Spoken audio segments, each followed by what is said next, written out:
Is it a half hour or hour? The views and opinions expressed on any program are those of the producers and/or the persons appearing on the program, and do not necessarily reflect the views and opinions of FRC Media, Bristol Community College, or the City of Fall River.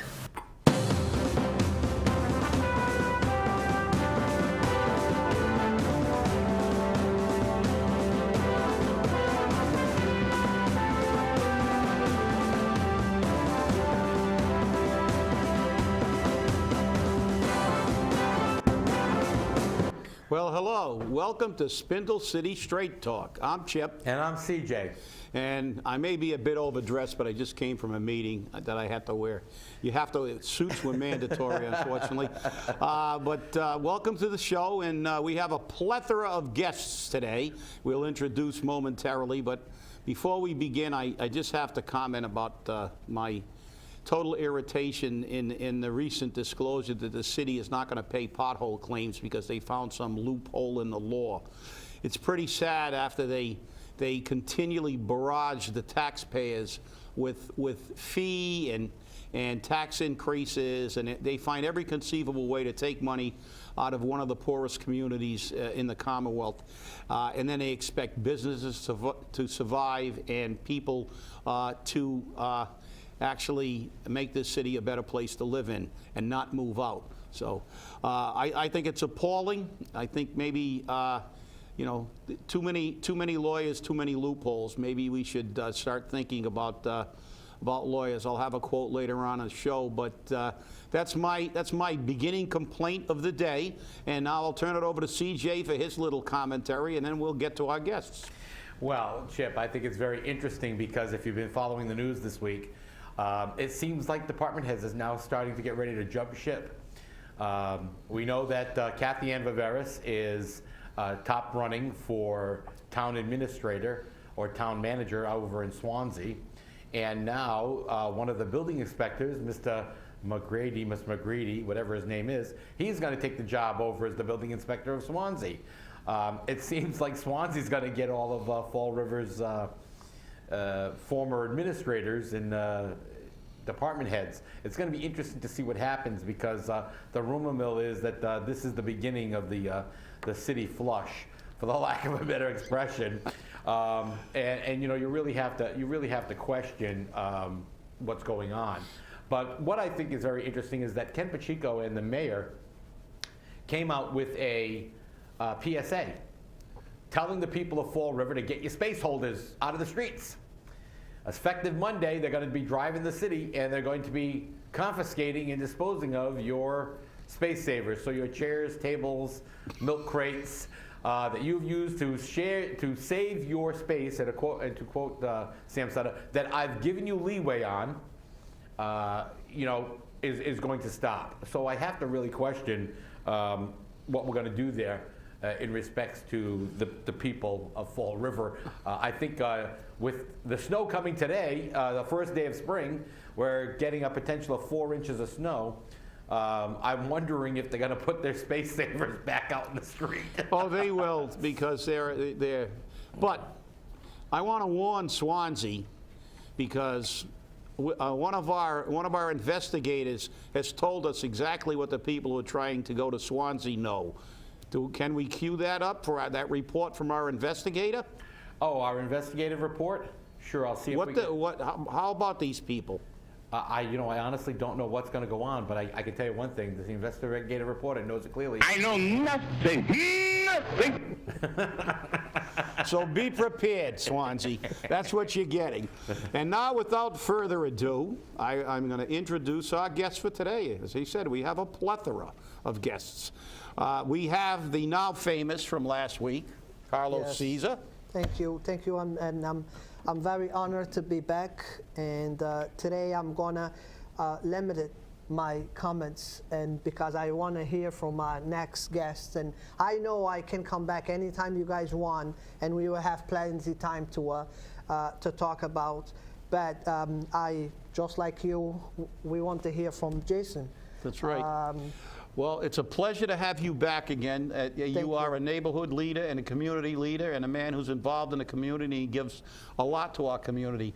You are the kind of people that we need more of in Fall River. You don't take from the community like a lot of these people do. You give.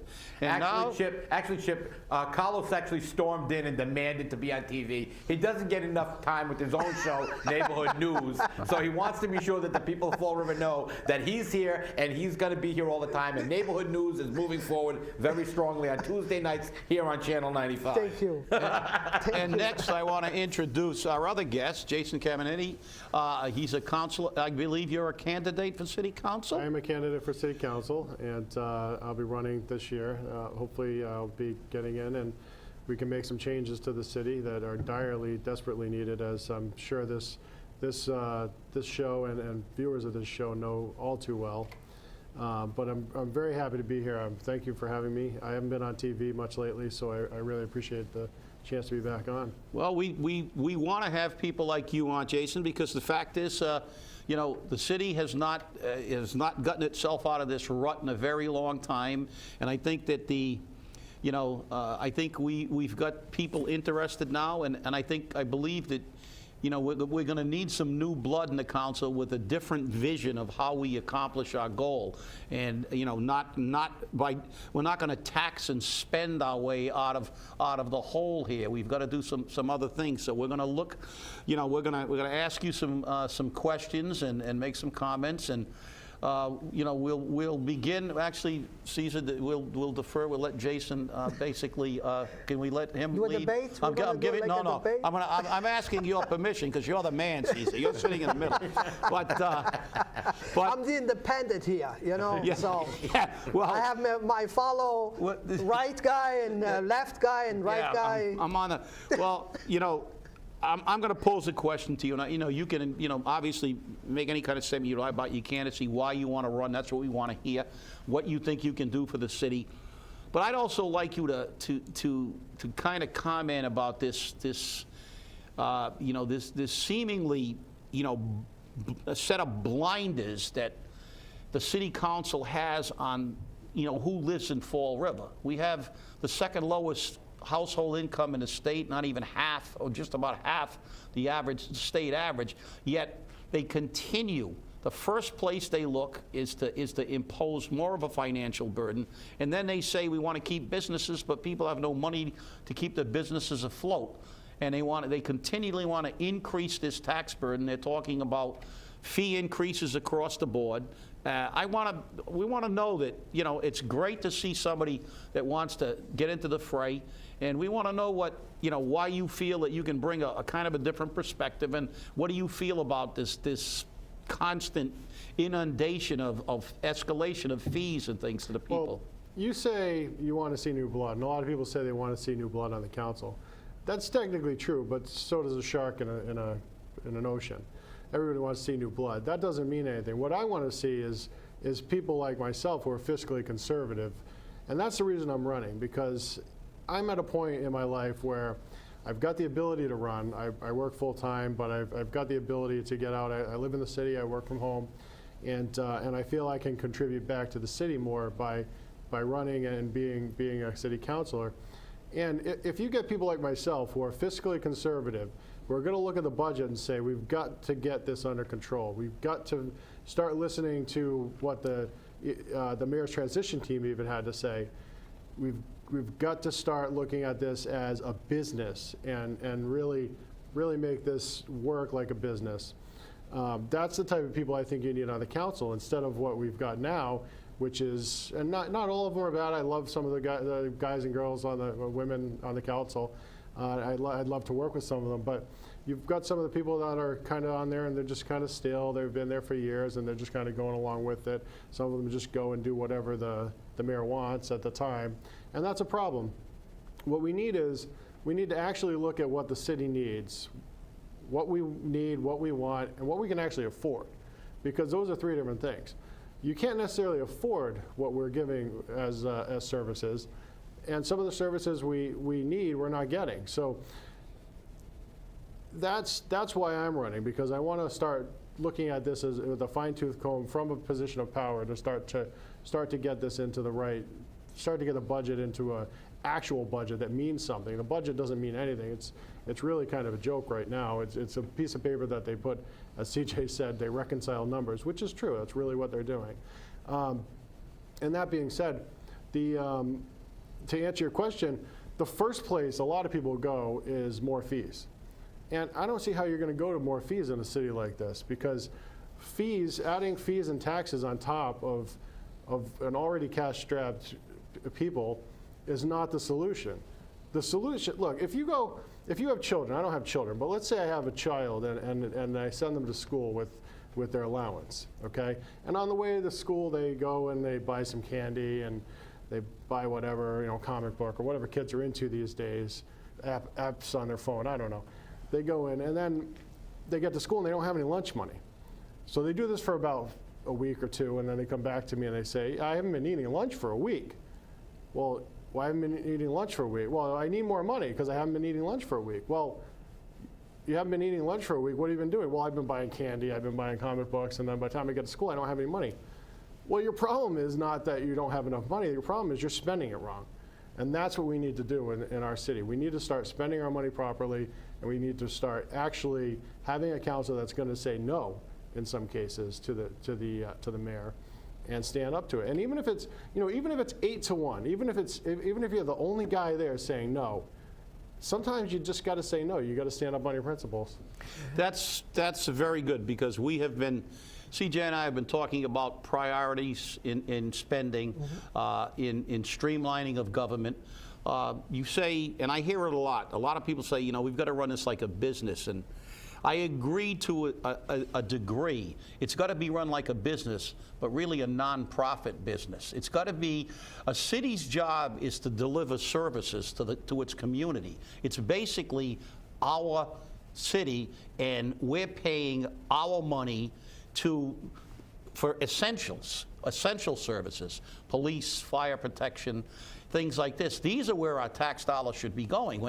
In my house, as you said, I can't go out and buy a Ferrari and then not pay my electric light bill and my heat bill for the next 10 years. And, this is the thing. They seem to lose sight of this. And as anybody would, in a perfect world, we'd have enough money to do everything. We shouldn't have spent $800,000 on a park. And we shouldn't have 4 people working in the Treasurer's Department in addition to the Treasurer. These are all things we all know, but they never change. And that's the problem. As I said, the problem is the City Council has always copped out and said, there's nothing we can do, the mayor. It's the mayor's fault. Well, the mayor proposes and the council disposes. You guys have the purse strings. And, it irritates me to the fact that, as you said, and I like a lot of these people personally on the council. I know them. I've dealt with them for many, many years. But to me, you're ducking the responsibility of your office. And you said something I think is very important. Even if you're the lone no vote, at least if you stand for your convictions. And that's what we really want to see. And I'm sure that you'll have, as I said, now, what do you feel about this? What we're doing now with the, that initial report was fluff. It's a regurgitation of last year's budget. They made a few euphemistic, oh well, we're not handling our money properly. We're not, who doesn't know that? CJ and I have been talking about this for years. Danny Robillard out there in the audience who watches every day and is on our panels whatsoever. We've been complaining about this for years in the city. So what you're saying to me is, and I want to hear a little bit more about this, what you're saying to me is that, you're not afraid to be the only guy to vote no, right? Right. And what we got the other day from the transition team is nothing that many of us don't already know. A lot of us have been out there complaining about it, harping on it for years and years. And we know that anybody who's actually read the budget could tell you that this is what's going on. There were some minor revelations in there, and maybe there weren't revelations so much as a different way of looking at it. Some of the overtime budgets haven't been changed in years. Well, maybe you really should be budgeting more for those overtimes if that's the case. Snow removal hasn't been more than 500-something thousand a year. And it's been 1.8 million over the past 5 years, I think it was. So those aren't revelations necessarily as a different way of looking at it. So what that's telling you is the budget is fictitious. It's a fictitious budget. I mean, not to steal a CJ line, but it really is a fictitious budget. And the problem I have with the council is that the council doesn't have a lot of power. That's true. It's a weak council, strong mayor system. That is true. But the council does have certain powers. And those powers come up every once in a while. For instance, whether you agree or don't agree with Chief Racine being Police chief, yeah. being police chief, or being given a, I think it was a 3-year contract, or whatever his contract was. Whether you agree or don't agree with that, okay? And I tend to think he's doing a pretty good job. I don't know, a lot of people don't necessarily, but whatever you think about it, how many questions did they ask him the day that they gave him that contract? That was the time. That was your chance to ask questions. There are serious questions. There were very serious questions at that time that should have been asked to the chief right then and there before the contract came up. That was your chance. That's your one and only power, you know, that with that particular thing. And when they do have the power, they seem to squander it. I don't know if they're doing backroom deals or something, or they're all just checking this thing out in the back and they say, oh, it's good, it's good. But the real power, when they have it, is just being completely squandered. You know, and you don't necessarily have to vote no, but ask some questions. I agree with you, Jason, but the biggest problem is this. The city council has more power than they lead people to believe, okay? The power of no is a very strong thing. Just because the mayor enters into a contract does not mean it is binding upon the city. If the city council says, no, I'm not going to fund it, the contract goes nowhere. And this is already case law in it in regards to Attleboro, which Chip can speak about, you know, even better. So again, the city council refuses to exercise their rights. And now we're looking at the statement of the fluff report, the final draft, version 1, or 1.0, where he's saying very clearly that the enterprise funds are so underfunded that we're going to have an increase in fees on water, sewer, EMS, and sanitation. Now, we already know that the contract with Waste Zero is in breach, but that contract actually has built into it automatic increases based upon the consumer price index, plus 3%.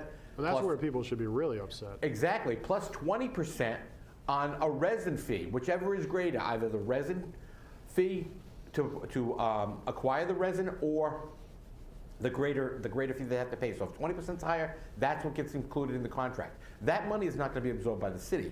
And the problem is that Fall River has been lied to so often that, you know, it just keeps reminding me over and over again of a scene from a movie. You want answers? I think I'm entitled. You want answers? I want the truth. You can't handle the truth. There you go. And that's the problem in Fall River. We cannot handle the truth. And the truth is, as you pointed out, and obviously you've examined the budget, the overtime budgets, this is a product of mismanagement by the city, the lack of asking questions during the budget by the city council, and approving budgets.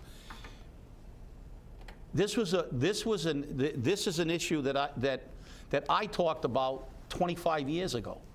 Because when the fire department reduced its complement from 300 to 255, it was predicated on giving overtime rather than paying for the other 45 employees, because they did it and said, well, it's cheaper to pay them overtime than hire these people and pay the other benefits, the sick leave, et cetera. But the problem was, when they did that initially, and I pointed it out then, 25 years ago, that if you do that, every time you give a pay raise, there has to be a commensurate increase in the overtime budget, because it costs more for overtime because people are being paid more. Well, if you look over the past 25 years, how many times overtime budgets have been level funded, you'll find out it's most of the time. Now, they just gave out massive pay raises to some of these departments over the past 5 years. Yet the overtime budget hasn't increased, and then they wonder why we run out of money. See, we're not going to get specific right now, but the point is, the bottom line is, this is mismanagement and lack of understanding of their own job as city councilors, as mayors, and they don't ask the questions, or they don't want to know. They don't want to ask. Like I said, they don't want to know the truth. The reality is that look, we put ourselves here. They have been malfeasant, misfeasant, and non-feasant. They got all the feasants covered. And that's what our government has been. And it's, you know, and these are the kind of things that we need to change. And as I said, young blood is kind of a euphemistic term. We need new blood. We need new vision would be a more accurate thing. But what we need to do is, if people don't ask questions, if people don't take responsibility and accountability, as CJ said, the city council is amazing at blaming everybody else. Oh, we had to do it. If we don't do this, we'll go into receivership. If we don't do this, we're going to get fined. Well, why didn't you check this out at the beginning of this process? And then if the mayor did this, let him explain why we got to this point. But the fact is, look, we're all in this together as a community, but the politicians are our elected representatives, and taxpayers pay for essential services. As I said, this has now become an inverted pyramid. If you look at all our departments, we've increased dramatically the number of supervisors and reduced the number of people delivering services to the taxpayer. Well, you let the inmates run the asylum. Exactly. And the inmates are all working at City Hall, and they're in government, and that's the problem. And we've had more and more, and this is the problem, and that's why we need new vision, new people, new blood, whatever euphemism you want to use. The bottom line is we can't have people with their head so far up their derriere that they have difficulty breathing anymore running the government, and that's the bottom line. And I know Caesar's sitting there and he's chomping at the bit, so come on, Caesar, weigh in. It's okay. But, I mean, are we going to go into neighborhoods? We probably have to dedicate like 5 hours just to talk about neighborhoods and neighborhood groups, but that's for another show. City councils, I think they're gonna have to go there. Any new city council, okay? And that's why I don't run for city council. I don't run for mayor, even if the President Obama calls my house to run. I would not run, just for the fact that I cannot abandon my people. And sometimes you had to sign on the bottom of that list, you know, giving you soul to the devil. That's the end of the story, because sometimes you have to make decisions that you don't want to do it, but you're going to have to. And that's when people start getting the complaints, you know. And I'm going to give you a very short example. The schools went for sale, okay? I went there to bid for a school that just needs to upgrade, do floors and put sprinkler systems, handicaps accessible. $300,000 done, a brand new school opens the door. CD-REC come in with the school that they have to demolish.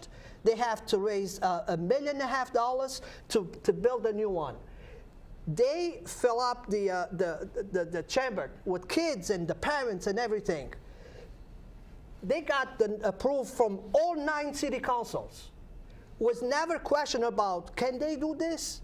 Can they really make this a project for the city? It's a beautiful project and picture, but none of them ever questioned it. Got my support, got my vote. Oh, you kidding? The full chamber, I never saw so many people in this chamber. Got my support. When it comes to me, to give it to me, I had at least 2 city councils that supported, but had the questions. Can Carlos really deliver this? Can Carlos really did it? Or do this? So he is a perfect example. You know, that's the vote that counts. I know all these people are going to vote for me if I support this. And it's a beautiful project, don't get me wrong. And CD-REC, it's a beautiful group and everything. But the point is, let's just drop the ball and see, can this really be real? Can this really come true? So that's why I'm saying city councils sometimes, they make choices, they need to think twice. And I cannot run for office because I cannot abandon the people. If I run and I'm going to tell them that I'm going to be on their side, even I'm going to get reelected or recalled, I'm going to stay on their side. Who said a dirty word? No, but, He's swearing. Throw him off the set. He's swearing. But no, Carlos, you make a very good point. Jason's sitting over there looking. That's the key. The key is we've seen it time and time again throughout our city, and especially the last few years, that if you fill the council chamber with people, they wilt. And if you take this job, and I've had numerous battles. I've been dealing with these people for 30 years. And I've gone there and I've fought for what I believe in, and I don't hold it against them if they take an alternate position. But it seems that the city council doesn't have the courage to take a position when they're under the gun. If you fill that chamber, it's like nobody wants to ask a question. Nobody will say anything negative, and it's always, well, it was like the parks when we spent $800,000. But they will talk. Because of this. Oh yeah, they'll talk. It's on TV. They'll talk. They'll make a speech. Yes. They won't do anything about getting to the bottom of it. And as Jason said, this, look, let's face this. This is about money. This is not really a business. It's your household budget. This is our house. And we have to look at our money the way we look at our money in our house. And we have to say, well, the first thing we have to do is pay our electric light bill. And then we have to pay our gas bill. And then we have to pay our mortgages. And this is what we have to have priorities in our own house. And this is our, I made this statement and I gave it to somebody that was running for office a few years ago. And I truly believe it. And you guys can feel free to use this at any time. It shouldn't be about we live in Fall River. It should be about Fall River lives in us. We have to do what's best for the community. It's appalling. As much as I like parks, and I think it's great to have parks, to spend $800,000 on a park and stick a fountain in the middle of it when the city is in a financial condition it's in is appalling. I totally agree. And that's the kind of thing. And you as a neighborhood leader know how hard you have to fight for every little thing. I could ask the city to renew my playground, and what I did was with $2,000, I could spend $500,000 there. With $2,000, I paint the fence, I replace the nets, that's it, a brand new park. Okay, we're running short, so let's have a couple little, CJ, whack it, and then we're going to give Jason and we're going to let Jason and Carlos wrap up the show. Well, I think we need to hear from Jason in the last minute or so. Sure. Because he is running, and I agree. I want to hear a little bit more about him real quick. We got about less than a minute for him. So, Jason, if you will, please, I would appreciate it. Well, I'm running for city council, and I would appreciate your consideration. Everybody gets 9 votes, and I'm just looking for one of those votes. I've been living in the city since 2006. I've been active in politics since 2007. I've done quite a bit of things behind the scenes. I don't try to go out and do a lot and try to get myself out there, but that I'm basically looking for a city that's going to be back in the black, so to speak. I want to see a city that's going to be back on financial good times, so that we can actually afford some of the things we want, like an $8,000 fountain or whatever. I mean, those things are what you do in the good times. That's not what you do now. I also want a transparent city. We're not seeing transparency, even though we were promised transparency. We're still not seeing transparency.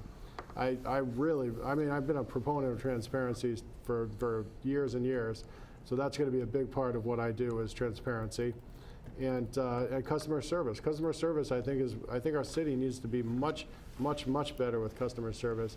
When somebody calls and has a problem, we got to take care of that problem. We got to take care of that customer. That's how I was raised, and that's how I think that our city should be acting. So. Well said. ILoveFallRiver.com is my website because nobody can spell my name. So go check me out at ILoveFallRiver.com or on Facebook at ILoveFallRiver. Well, thank you for being here, Jason. Thank you, Carlos. And Jason, we're going to have you back alone so you can really speak a little bit more. Yeah. But happy spring, everyone, and happy spring. Watch out for the snow, okay? Thank you for watching Spindle City Straight Talk. And we will be doing a lot of programming with potential candidates, so they will all be back, and Cesar will always be back. Oh, He'll be running. No. Ugh.